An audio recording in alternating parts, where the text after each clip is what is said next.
Well, good morning.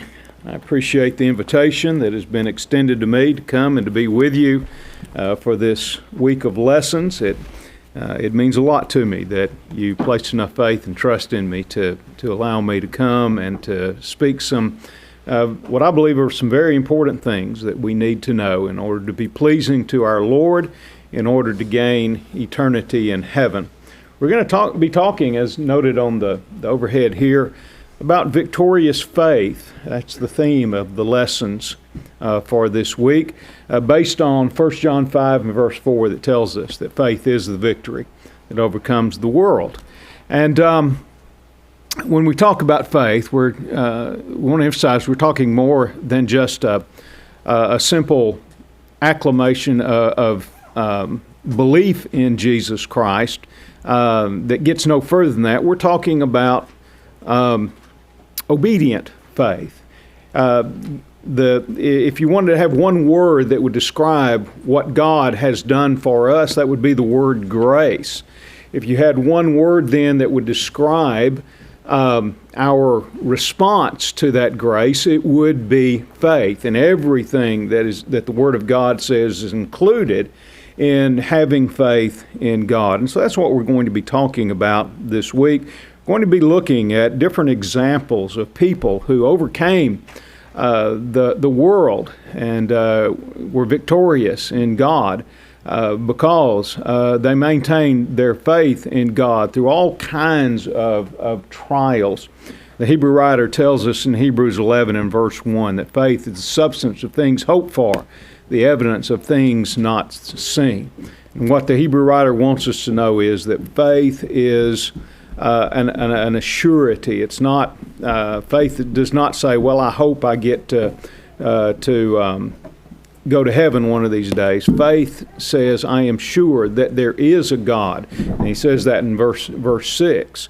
That faith is something that we say there is a God, and He is a rewarder of those who diligently seek Him. And so, when we believe there is a God, and we believe that God rewards those who diligently seek Him, and we act on that in obedience to Him and trust in Him, then that faith becomes the victory that overcomes the world.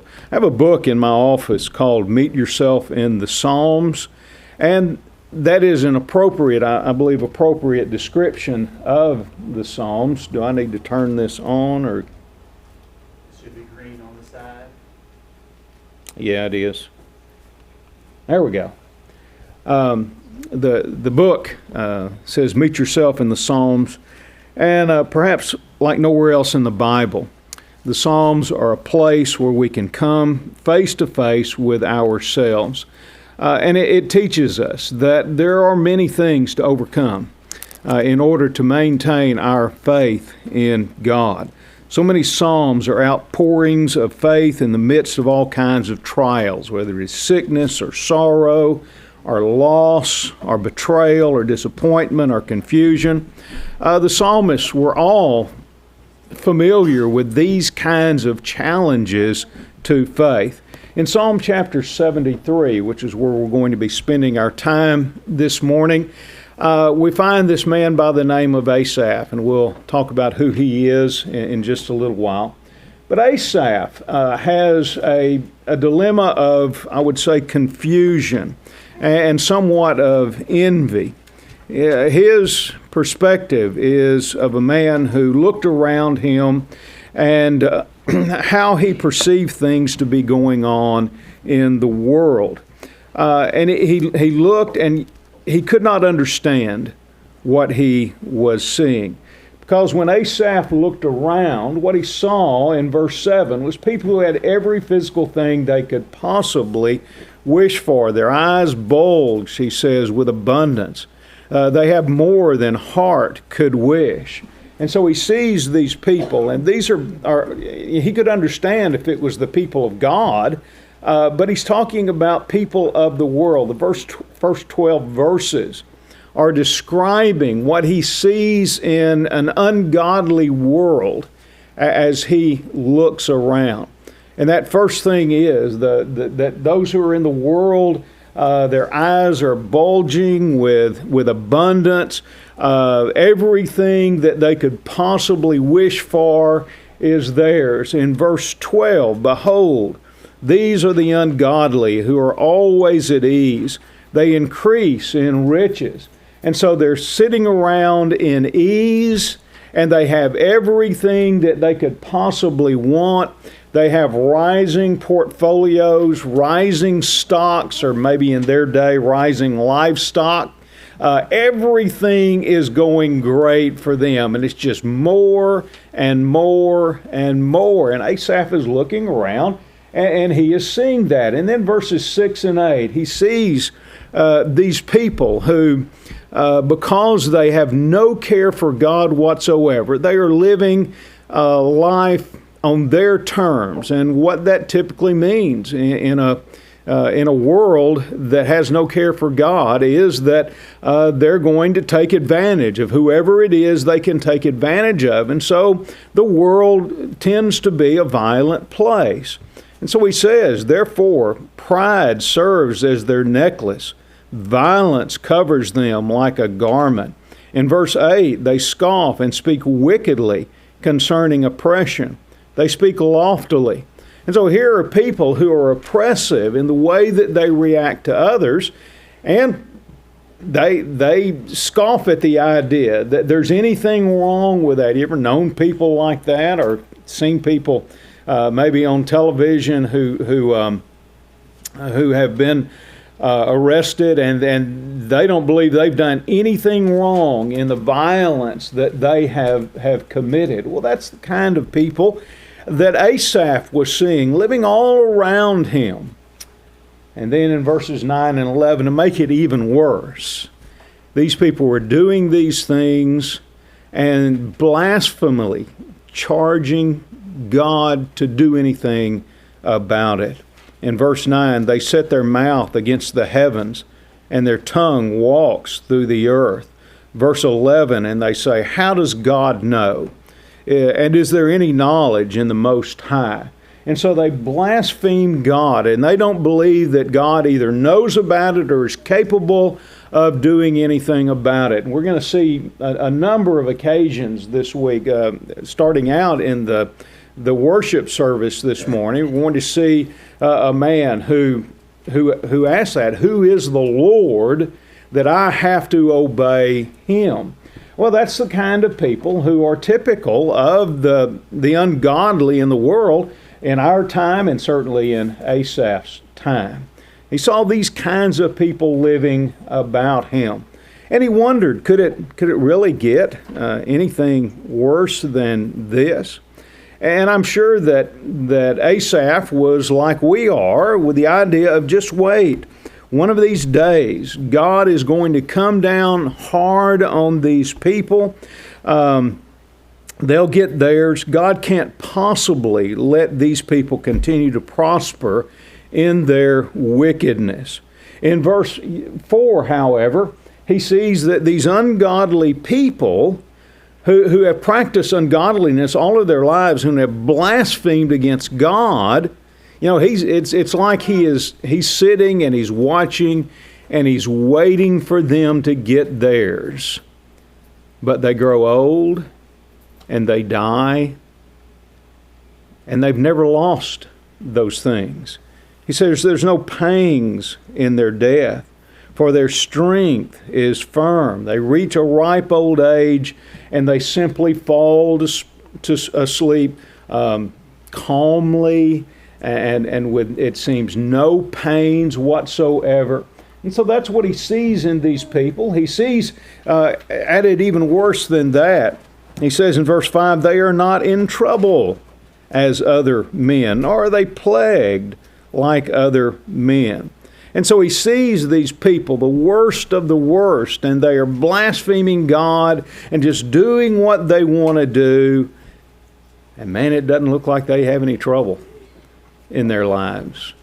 For their entire lives, it just seems like prosperity after prosperity after prosperity, good health after good health and good after good health. And he sees others living around him who are not nearly as wicked as these men.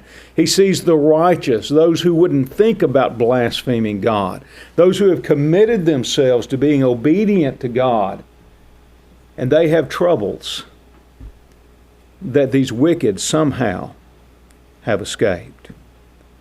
And then worst of all, in verse 14, Asaph says about himself, "For all day long I have been plagued and chastened every morning." And so Asaph is feeling in his mind the sting of plague, and he feels himself being chastened by God every day of his life. And yet he doesn't see that in these people. And so he asks, is it really worth it to serve God? Am I just wasting my time in serving God? Is there any benefit to serving God whatsoever? And in verse 2 he says, "My feet had almost stumbled. My steps had nearly slipped." I think what he is saying there is he almost lost his faith in God because he saw this, what he was not expecting to see and what he believed God had said he would never see. And yet he's seeing it. He's beginning to question whether God is worth serving at all. Is God really the rewarder of them who diligently seek Him? And we might look at that and say, well, what a weak spiritual individual he was. And the fact of the matter is, he wasn't a weak spiritual person at all. He was one of the strongest in faith in Israel in his day. And his day was the day of King David. First Chronicles tells us that he was an Israelite of distinction. He was one of David's three chief musicians. He was a deeply religious man. 12 of the Psalms bear his name. He was a man of great influence in that society. And he notes in verse 15 the great influence that he had. He said, "If I had said, I will speak thus," that is, that I am really having difficulty with this, what I'm seeing going on around me. It is really causing my faith to shake. He said, if I had spoke thus, behold, I would have been untrue to the generation of your children. And so he sees himself as a great influence for God in Israel. And he says, these things that I am feeling, what I am seeing around me, and what is being stirred up in me, the doubt that is being stirred up in me, I can't even talk to anybody about this, because if I did, then what I am feeling, they might begin to feel. And so it seems that he is a man who has these questions and has these doubts, and he's just keeping them to himself.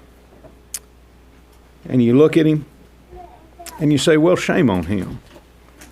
But the fact of the matter is that there are other great men who wrestle with these same kinds of things, of the sinner, and the sinner, it seems, goes totally unpunished, and yet the righteous seem to suffer. Perhaps the greatest example of that is Job. Go over to the book of Job. Job chapter 21, beginning at verse 7.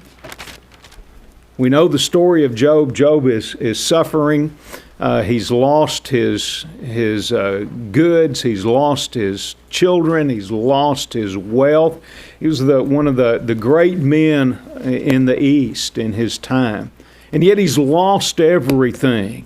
And he's sitting in an ash heap, and he's scraping the sores off of himself with a potsherd, and in abject misery, and his Three friends come to see him, and they engage in this theological discussion. What has Job done that has caused God to come against him like he has? And Job's answer is, I've not done anything. There's nothing that I have done that would cause me to have to suffer these kinds of things.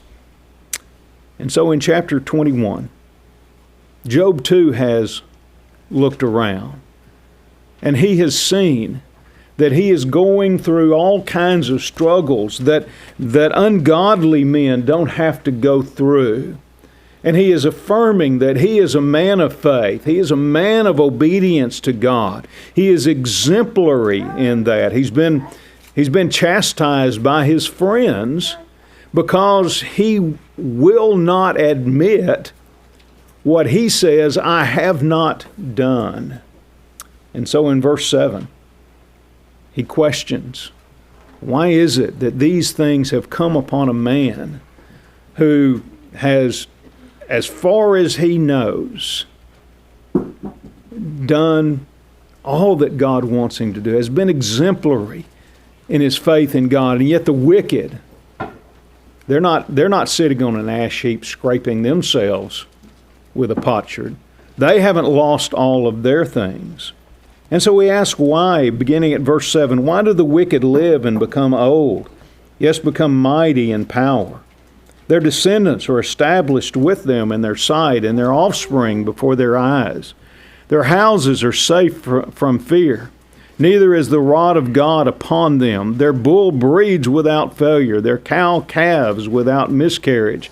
They send forth their little ones like a flock, and their children dance. They sing to the tambourine and harp. They rejoice in the sound of the flute. They spend their days in wealth, and in a moment go down to the grave. Yet they say to God, depart from us, for we do not desire the knowledge of your ways. Who is the Almighty that we should serve him? And what profit do we have if we pray to him? Same thing that Asaph was saying, wasn't it? Here are all these people. And not only are they living wickedly, but they think that they're going to get away with it because God doesn't know, God doesn't see, God's not going to come against them in any kind of punishment. And so they just keep doing what they are doing and blaspheming God because God has not yet come against them. And so here's Job, a man of great faith in God, and yet he's asking the same kind of questions. Why is this happening to me and not happening to the wicked? Why does it seem like that the struggle that I'm going through, nobody who's wicked has ever gone through? David in Psalm chapter 37, now David encourages, as he writes this song, he begins it with, don't be envious of the wicked. And then he goes through in that pretty lengthy chapter of explaining why we ought not to be envious of the wicked. Inherent in that is that he's seeing the same things that Asaph is seeing and the same things that Job has seen. He's seeing a world of wicked people that don't seem to be struggling at all in their wealth and their health and all those kinds of things. And yet he says, don't be envious. And as he goes through chapter 37, he's working out in his own mind and for the benefit of those who would hear his song, why it is that God's people don't need to be envious of those who are not God's people. And then Jeremiah. I want to go to Jeremiah and see what Jeremiah says. You know, Jeremiah was a man who, because of his faith in God, he had some struggling to do. And in chapter 12, beginning at verse 1, he asked these same kinds of questions. And no doubt this would have been in the midst of his struggles because people didn't like the things that he was saying that they were going to have to do in order to keep God's punishment from coming upon them. But he turns to God in chapter 12 and verse 1, and he offers this prayer to God. He says, "Righteous are you, O Lord, when I plead with you." And so he acknowledges the same thing that Asaph acknowledges, and the same thing that David acknowledges. He acknowledges that, yes, we do serve a righteous God, a God who does right, a God who does right by us. And so he begins this prayer with, "God, we know you're righteous." But then he says, "Yet." And that means there's something that Jeremiah is seeing that does not accord with what he has just said about the righteousness of God. Something that he does not understand is going on because he understands that God is righteous. "Yet, let me talk with you about your judgments." Now, God, you are righteous. That's kind of almost humorous. God, the way he talks to God, "God, we know you're righteous, but I need to talk to you about the way things are going. Because the way things are going, it doesn't line up with what I know about you. Why does the way of the wicked prosper? Why are those happy who deal so treacherously? You have planted them. Yes, they have taken root. They grow. Yes, they bear fruit. You are near in their mouth, but far from their mind. Now, Lord, I look around, and he sees the same things that Asaph saw. He sees the same things that David saw. And that is that people, he calls it being rooted. They are established. They're not, and it looks like to him, they are not suffering anything. They're not about to be rooted up. Man, they're firm in their roots in this land. They seem insulated from all the kinds of things that happen to people normally and that we would expect to happen to the wicked. Let me tell you who else wrestles with these kinds of things. I can tell you from personal experience that preachers and preachers' wives struggle with these kinds of things. Why is it that we look around and we see that there are wicked people who are living better, it seems, than we are living? They have more, and what they have seems to be more established. They are more entrenched in the things that they have than we are. We ask those questions, those of us who are preachers. Deacons and elders wives, who you would expect to be the strongest of faith. And yet they ask these same kinds of questions. And I'll tell you who else tends to ask these questions. That's everyone. Everybody has times in their life when that question comes up.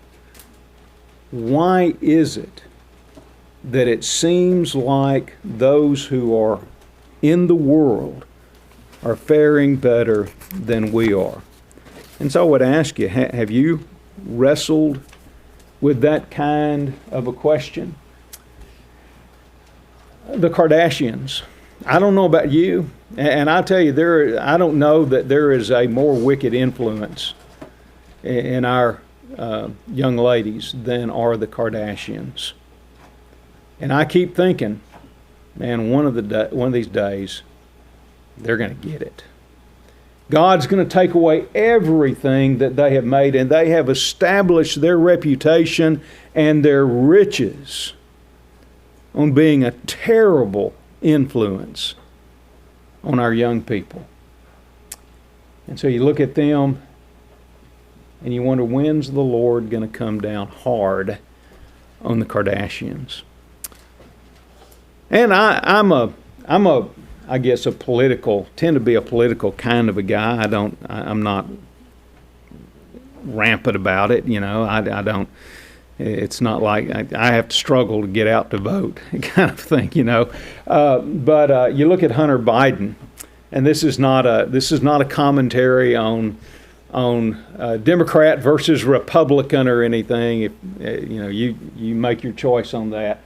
But you look at Hunter Biden, Joe Biden's son. I kept thinking, man, this guy's going to get his. All the things that it certainly appears that he did in his earlier days, the drug addiction and outright immorality and bribes and all of those kinds of things that kind of were his reputation. You think, man, he's going to get his. Then what does he do? He takes a straw and puts paint on it and blows onto a canvas and decides that's art, and he's an artist now, sells his paintings for like $500,000. And I don't know about you, but I was thinking, are you kidding me? When is this guy going to get his? And so we wrestle with it. And there's a reason for that. And that is because we want things to be right.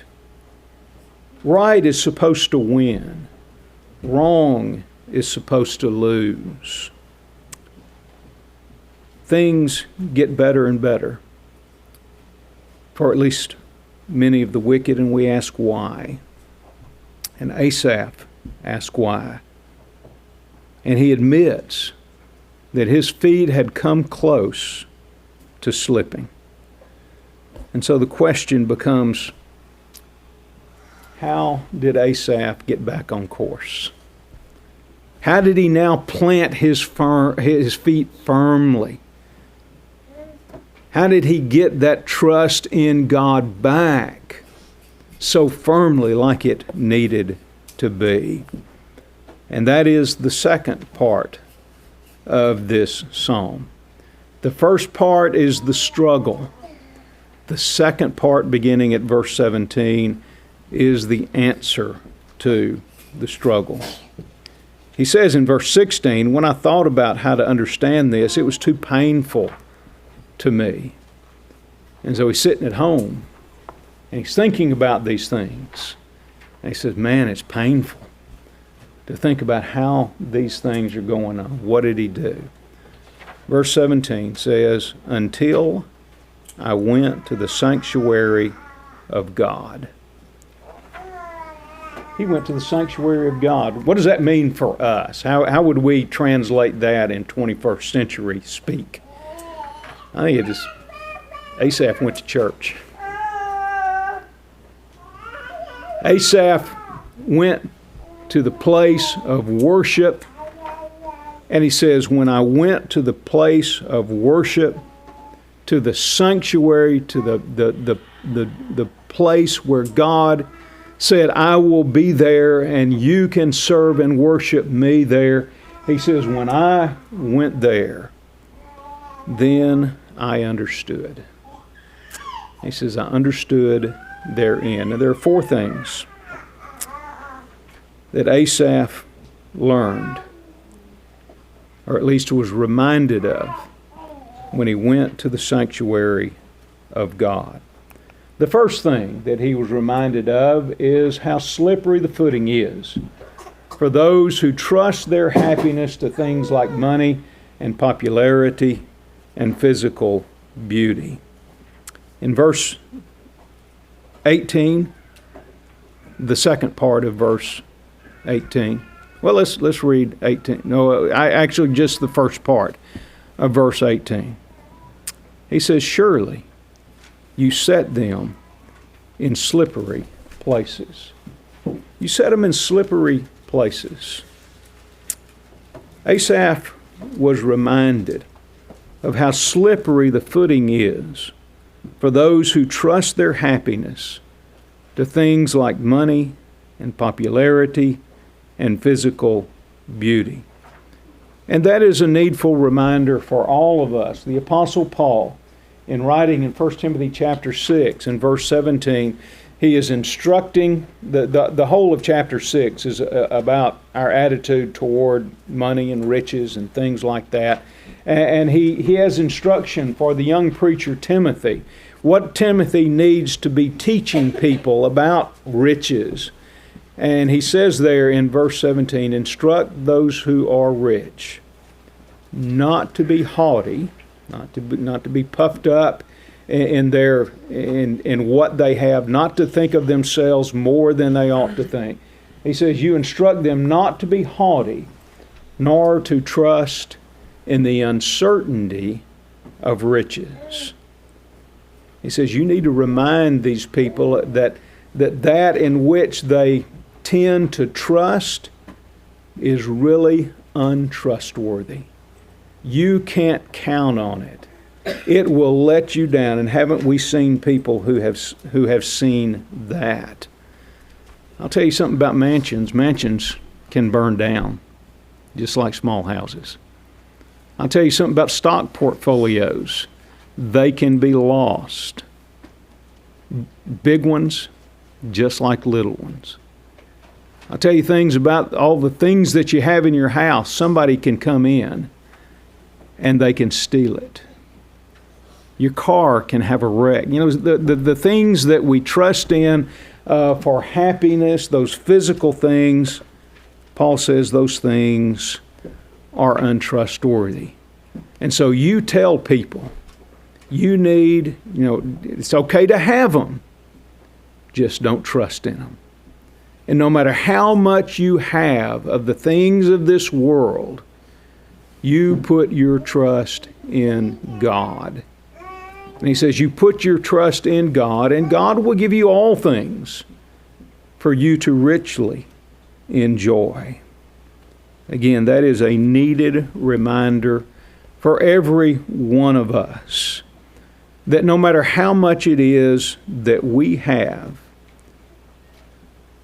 we always trust in God and not in the things that we have, because the things that we have will let us down, but God will never let us down. And so you look there in Psalm 73 and verse 5. They are not in trouble as other men, nor are they plagued like other men. In verse 12, behold, these are the ungodly who are always at ease. They increase in riches. Really? The rich never have any problems? Is that really true? If that is true, then why do so many of the rich and famous have drug and alcohol problems? If it is true that the rich and famous never have any problems, then why is it that suicide is more prevalent among the rich than it is among the poor, if they never have any problems? I tell you, our problem tends to be that we drive through the neighborhoods looking at the mansions from the outside, but we cannot see the misery happening and the tears flowing on the inside of those places. And there's a reason why we don't see that, why we don't see the misery of especially the very popular rich, and that is because they take great care to make you believe that they are happier than they really are. But every once in a while the screen gets rolled back, and you're able to see that those who are rich have as many problems, if not more problems, than those who don't have as much as they do. Don't have as much of riches, don't have as much of popularity, don't have as much of all the things that this world tends to see as that which is the epitome of blessing. You see that they're not quite as happy, quite as content as we might be led to believe. We need those examples, don't we? We need to see the reality of the popular in our society, those who are worshiped in our society. It is good to see that they struggle and that they are not insulated from the same things that everybody else is insulated from. And so the first reminder is that, yes, those who are the ungodly rich, they do have things, and oftentimes a lot of things, but they live on a slippery slope because they're trusting in things that are untrustworthy. Secondly, Asaph was reminded of what is going to happen to the wicked in eternity. And he notes again there that they have these things and they seem to be enjoying life, and perhaps they are enjoying life, and their portfolios are gaining all the way to the end. But what Asaph is able to see in the sanctuary of God is that there is an eternal end coming. And so he says in the last part of verse 18, you cast them down to destruction. Oh, how they are brought to desolation as in a moment. They are utterly consumed with terrors as a dream when one awakens. So, Lord, when you awake, you will despise their image. He says, for all of us, there is a day coming when God will judge us, and that is true of those who seem so insulated in what they have. There is a day of judgment that is coming for them. The trick in verses 18 through 20 is to see the end of the thing. Go over to Luke chapter 16. Luke chapter 16 is the rich man and Lazarus. Luke chapter 16, beginning at verse 19, says, there was a certain rich man who was clothed in purple. Now listen to what he's saying about this rich man. Clothed in purple, fine linen, and fared sumptuously every day. That's the rich man. Now verse 20, here is the poor man Lazarus.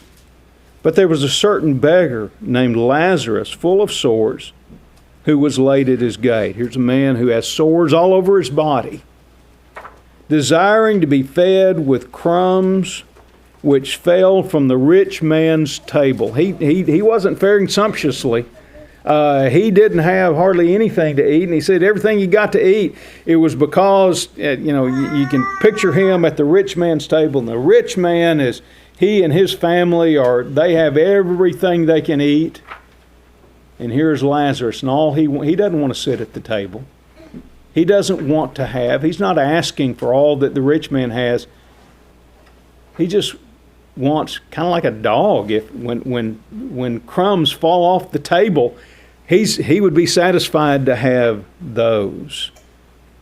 The last part of verse 21, moreover, the dogs came and licked his sores. He didn't have a physician to go to. He couldn't afford a physician. Any comfort that he got was simply from dogs licking his sores. And so the rich man fares sumptuously. Lazarus is in misery. I'm going to ask for a show of hands. Who would rather be the rich man? Who would rather be Lazarus? You got to be one or the other. We'll do it again. Who would rather be the rich man? I got Bobby here. Who'd rather be the poor man?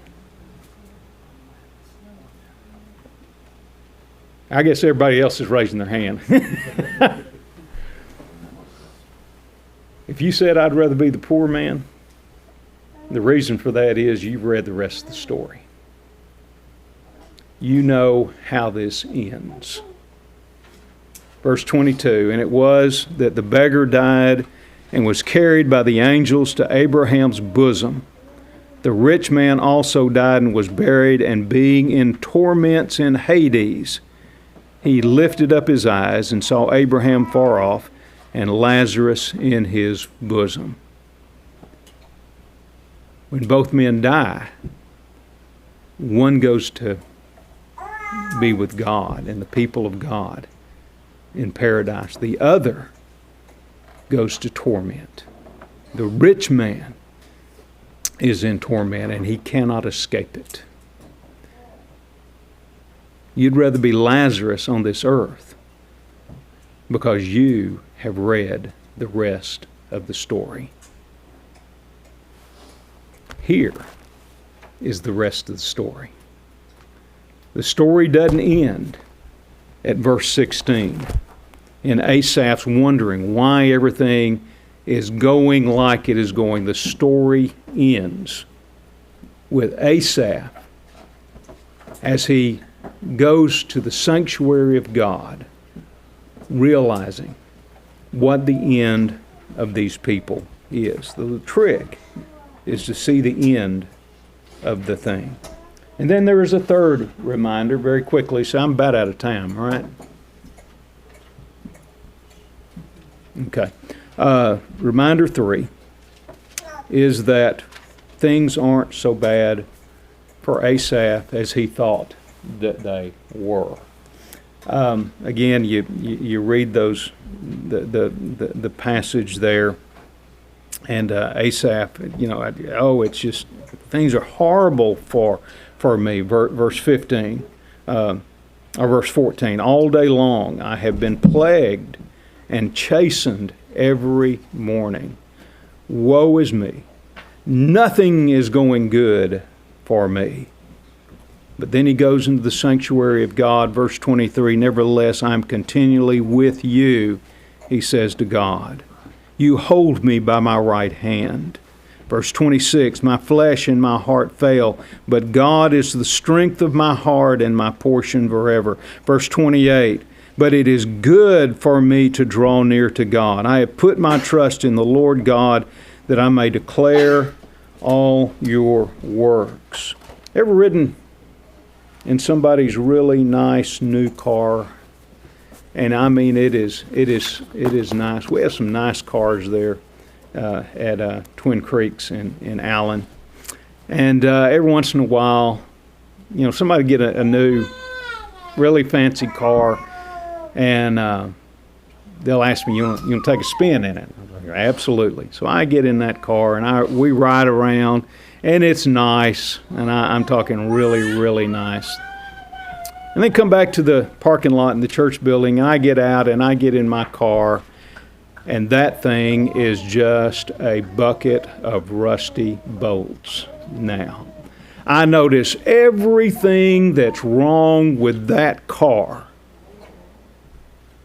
because I've been in something that is a whole lot better. Now mine is simply a piece of junk. And I think that's what Asaph was doing. He was seeing the prosperity that was around him. And then he looks at his own stuff, and it doesn't look nearly like the blessing that he thought it was before he looked around. Was Asaph's life really all that bad? Absolutely, it was not. And Asaph went to the sanctuary of God, and there was able to count his blessings. He was reminded that his life really is filled with an innumerable amount of blessings from God. And then very quickly, number 4. Asaph, when he went to the sanctuary of God, was reminded that in the end, what really matters is a home in heaven. We read these descriptions of heaven, especially the ones, and I believe these are descriptions of heaven.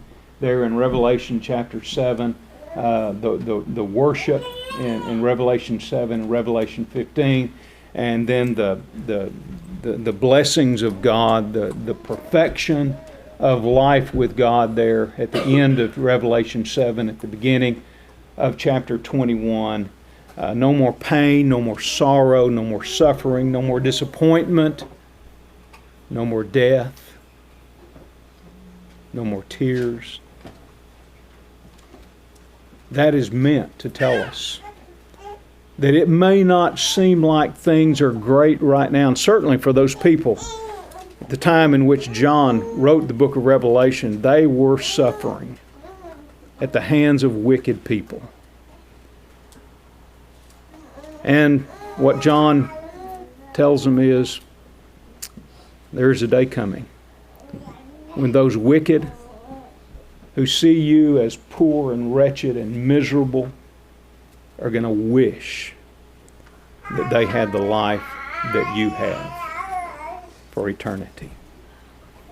And so in the end, what is there to envy? Again, the psalmist, David says in Psalm 37, do not be envious of the wicked. Don't envy those people, because there is going to come a time when their wickedness will meet the righteousness of God in judgment.